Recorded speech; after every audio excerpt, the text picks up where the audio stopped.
Três eleições mexem com as populações latino-americanas nesse mês de outubro. Quero compartilhar com você uma análise sobre esses cenários do que pode acontecer na Bolívia, na Argentina e no Uruguai. Antes, quero convidar você a se inscrever em nosso canal, compartilhar o nosso conteúdo, ativar o sininho e sempre, na medida do possível, comentar em nossas postagens, em nossos vídeos. Pois bem, estamos num mês muito decisivo em termos de cenário político aqui com os nossos vizinhos. A Bolívia vive uma situação peculiar. Evo Morales tenta um novo mandato depois de ter sido negado pela população, através de plebiscito, essa possibilidade. Mas para o Evo Morales, essa coisa de povo ou não tem pouquíssimo valor. E o Evo Morales disputa contra o ex-presidente Carlos Mesa a indicação de uma eleição que, ao que tudo indica, deverá ir para o segundo turno. Sobre essa questão do Evo Morales, lembrando que ele está indo para o terceiro mandato quando a Constituição não permite, quando o referendo feito junto à sociedade negou isso, mas depois em tramóias, em jogadas, ele conseguiu reverter o resultado do referendo e volta para as urnas tentando mais um mandato. Na Argentina, há uma situação que interessa muito ao Brasil. O Macri, que não é de direita, é um centrista, ele não conseguiu fazer as reformas necessárias. O parlamento, dominado pelo peronismo, não permitiu as reformas, algo que o Centrão tenta fazer com o governo Bolsonaro em nosso país. E com isso, coube ao Macri apenas o desgaste das medidas que ele deveria ter tomado. Não tomou as medidas na profundidade necessária e agora vai para uma improvável reeleição. O cenário é muito confuso na Argentina e a dupla terrível dos Fernandes, o Alberto e a Cristina Kirchner, tentam voltar ao poder. Lembrando que o Macri foi o primeiro presidente não peronista eleito desde 1945. Não se sabe o que vai acontecer nas eleições da Argentina. A possibilidade da dupla Fernandes ganhar já no primeiro turno é muito grande. No entanto, há expectativa ainda de que Macri possa ter pelo menos uma sobrevida e ir para um eventual segundo turno. O terceiro país que tem eleições agora em outubro é talvez o que mais pode interessar ao Brasil, a despeito de ser um país pequeno, pouco mais de 3 milhões de habitantes. É o caso do Uruguai, onde a Frente Ampla, que não é um partido, mas uma sopa de partidos, tenta mais um mandato e assim fechar 20 anos de poder.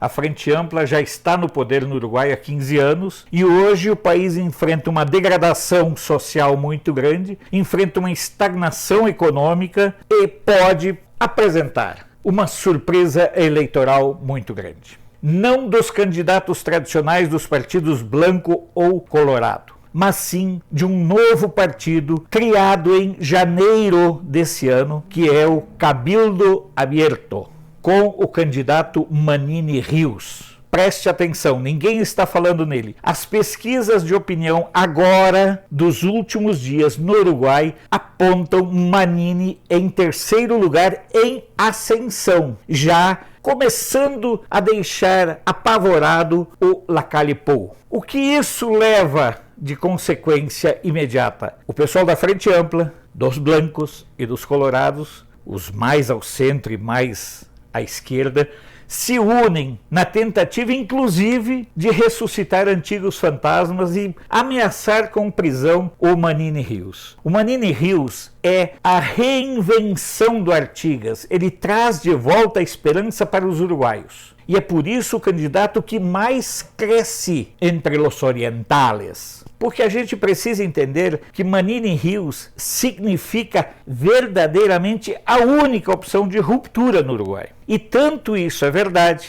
que os agrupamentos tradicionais temem a ascensão dele, porque ele é marcado pela retidão e ele está devolvendo a esperança para os eleitores da República Oriental do Uruguai. É importante que você preste atenção no cenário dessas 3 eleições. A da Bolívia é uma república de bananas mesmo, da Argentina uma luta ferrenha do peronismo para voltar ao poder e venezuelizar de vez aquele país que outrora foi uma das principais economias do mundo, e por fim o Uruguai, onde a sociedade, a exemplo do que aconteceu aqui no Brasil, tenta resgatar o país de uma degradação moral sem precedentes. Há uma completa desestruturação daquele Uruguai que faz parte do imaginário de tantos e tantos brasileiros. Hoje, a mendicância tomou conta das ruas e praças do Uruguai, não só de Montevidéu, mas também do seu interior. Os relatos que chegam do Uruguai são relatos que mostram que apenas a candidatura de Manini Rios pode romper esse estágio de degradação e de destruição daquele que já foi considerado o país mais similar a uma Suíça latino-americana.